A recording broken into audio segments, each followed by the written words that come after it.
అందరికీ హాయ్ అండి. Welcome back to my channel. ముఖ్యంగా ఈ రోజు మన వీడియో వచ్చేసి మనకి ఆంధ్రప్రదేశ్‌లో అయితే మంత్రి నాదెండ్ల మనోహర్ గారైతే కొత్త రేషన్ కార్డుకి సంబంధించి ఒక మంచి అప్డేట్‌నైతే ఇచ్చారండి. ఈ రోజు నుంచి అనగా మే 7వ తారీఖు నుంచి అయితే మనకి కొత్త రేషన్ కార్డులకు సంబంధించిన అప్లికేషన్‌లు అయితే తీసుకోనున్నారు. దరఖాస్తుల స్వీకరణ.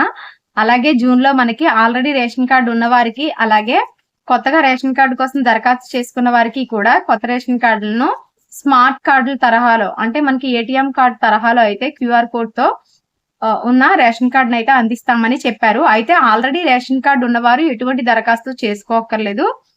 ఇంట్లో వారందరికీ కూడా ఈకేవైసీ అయిందో లేదో చెక్ చేసుకుంటే సరిపోతుంది అని అయితే చెప్పడం జరిగిందండి.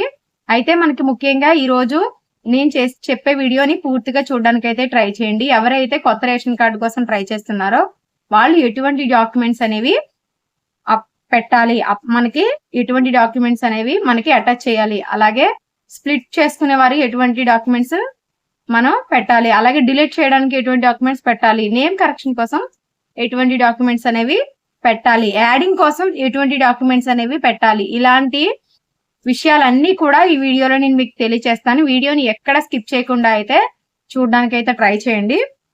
ముఖ్యంగా మనకి బుధవారం నుంచి స్వీకరించే దరఖాస్తులు అయితే ఇవని చెప్పారండి. ఇక్కడ కొత్త రేషన్ కార్డు సంబంధించిన అప్లికేషన్ లో కుటుంబ సభ్యుల విభజన అంటే స్ప్లిట్టింగ్ అండి, కొత్త సభ్యుల చేర్పు అంటే యాడింగ్, పిల్లల్ని మనము యాడ్ చేసుకుంటాం కదా, అలాగే చిరునామా మార్పు అంటే మనకి అడ్రస్ మార్పులు చాలా మంది మేము వేరే ఊళ్ళో ఉంటున్నామండి, ఇప్పుడు వేరే ఊరికి మారాము, ఆధార్ కార్డులో మారింది కానీ రేషన్ కార్డులో అడ్రస్ ఎలా మార్చుకోవాలని చాలా మంది అడిగిన వారు ఉన్నారు. వారందరి కోసం అయితే ఇది ఇచ్చారు.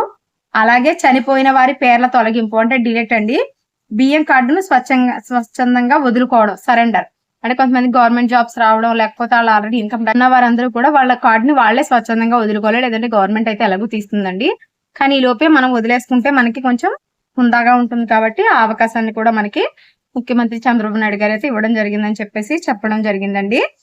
మనకి కార్డు అయితే స్మార్ట్ కార్డు ఇస్తామన్నారు కదా, దాంట్లో కూడా మనకి కొన్ని డీటెయిల్స్ వస్తాయండి. అవి ఏంటంటే కార్డు ఫస్ట్ లో అయితే మనకి పెద్దగా బియ్యం కార్డు నెంబర్ ఉంటుంది, తర్వాత మన కుటుంబ యజమాని పేరు, ఫోటో ఉంటుంది, మనకి ఏటీఎం కార్డు తరహాలో ఇక్కడ స్విప్ వస్తుంది కదండి చిన్నది, ఆ క్యూఆర్ కోడ్ తో పాటు చిన్న ఫోటో కూడా ఇస్తారంట, అలాగే కుటుంబ సభ్యుల పేర్లు వెనకాల ఇస్తారు, అలాగే మన రేషన్ షాప్ నెంబరు, అలాగే మన ఇంటి అడ్రస్, క్యూఆర్ కోడ్ చెప్పాను కదా, కార్డు వెనక భాగంలో అయితే కుటుంబ సభ్యుల పేర్లు ఉంటాయండి, వారు పుట్టిన తేదీ, వయసు, ఒకవేళ తండ్ర, భర్త, కొడుక, కూతుర, కోడల అనేది కూడా అక్కడ బంధుత్వాన్ని అయితే ఇస్తారు. అలాగే మన అడ్రస్ ఉంటుంది వెనకాల భాగంలో, మన ఎంఆర్ఓ గారి సంతకం కూడా ఉంటుంది, టోల్ ఫ్రీ నెంబర్ 1967 కూడా దాని మీద అయితే ఉంటుందండి. అయితే ముఖ్యంగా చాలా మంది ఒంటరి మహిళలకు సంబంధించి కార్డులు ఇస్తారా లేదనే సందేహంలో ఉన్నారు కదా, వాళ్ళకైతే కార్డులు ఇస్తామని అయితే చెప్పడం జరిగిందండి. ఎటువంటి ప్రూఫ్ లేకుండానే, అంటే చాలా మంది విడాకుల పత్రం అలాంటివి కావాలని భయపడుతున్నారు కదా, అటువంటి ఏమి లేకుండానే ఇస్తామని అయితే చెప్పడం అయితే జరిగిందండి. ఇక్కడ ముఖ్యంగా వచ్చేసి మనకి ఇప్పుడు కొత్త రేషన్ కార్డుకి అప్లై చేసుకోవాలి అంటే మనకు కావాల్సిన ధ్రువపత్రాలండి. ముఖ్యంగా డాక్యుమెంట్స్ వచ్చేసి మనకి పక్కాగా ఉండవలసింది మన ఆధార్ కార్డు అండి, మన భార్య యొక్క ఆధార్ కార్డు, మన పిల్లల యొక్క ఆధార్ కార్డులు, మన పిల్లల యొక్క డేట్ ఆఫ్ బర్త్ సర్టిఫికెట్లు. ఒకవేళ కొత్తగా ఫ్యామిలీ వాళ్ళు పెట్టుకుంటుంటే, ఇంతవరకు పిల్లలు పుట్టిన తర్వాత వాళ్ళు కార్డు అనేది పెట్టుకోకపోతే కనుక వాళ్ళ పిల్లల యొక్క ఇవి మ్యారేజ్ సర్టిఫికేట్ కూడా కంపల్సరీ అయితే ఉండాలండి. మ్యారేజ్ సర్టిఫికేట్ లేకపోతే ఇబ్బంది అవుతుంది. అలాగే ఫ్యామిలీ ఫోటో మొత్తం ఎన్ని వచ్చినాయి చూడండి, మీ ఆధార్ కార్డులు, అలాగే మీ మ్యారేజ్ సర్టిఫికేట్, అలాగే మీ మ్యారేజ్ సర్టిఫికేట్ తో పాటు పిల్లల యొక్క డేట్ ఆఫ్ బర్త్ సర్టిఫికేట్స్, వాళ్ళ ఆధార్ కార్డులు కంపల్సరీ అయితే ఉండాలండి. ఇదైతే కొత్త రేషన్ కార్డు అప్లై చేసుకోవడానికి కావాల్సిన డాక్యుమెంట్స్. అయితే మనకు వచ్చేసి కుటుంబ సభ్యుల విభజన అంటే స్ప్లిట్టింగ్ అండి.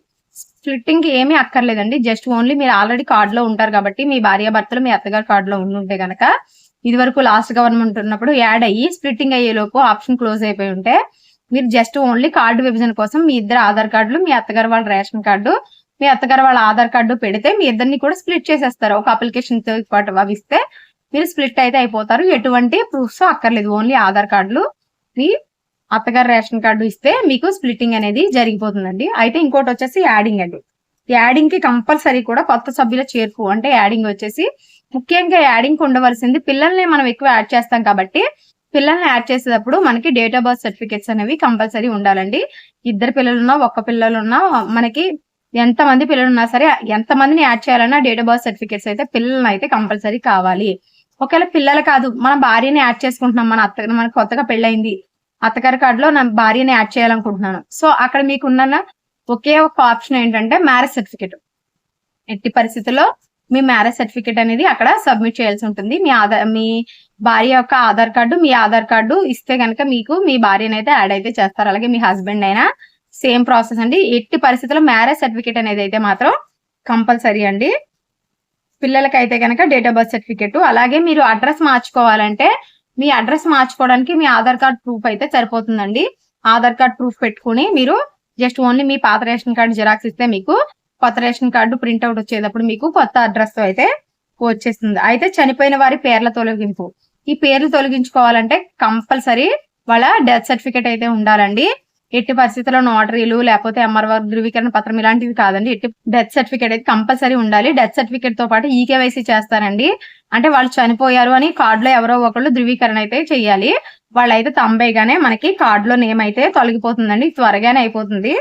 అలాగే చాలా మంది సరెండర్ చేయాలనుకున్న వారు ఏంటంటే మనం ఇలా జాబ్ చేస్తున్నామనో, ఇన్కమ్ ట్యాక్స్ కడుతున్నామనో, మేము ఆర్థికంగా బాగానే ఉన్నామనో సరెండర్ అయితే చేయాలి. కానీ ఎవరు చేయడానికి అయితే ట్రై చేయరు.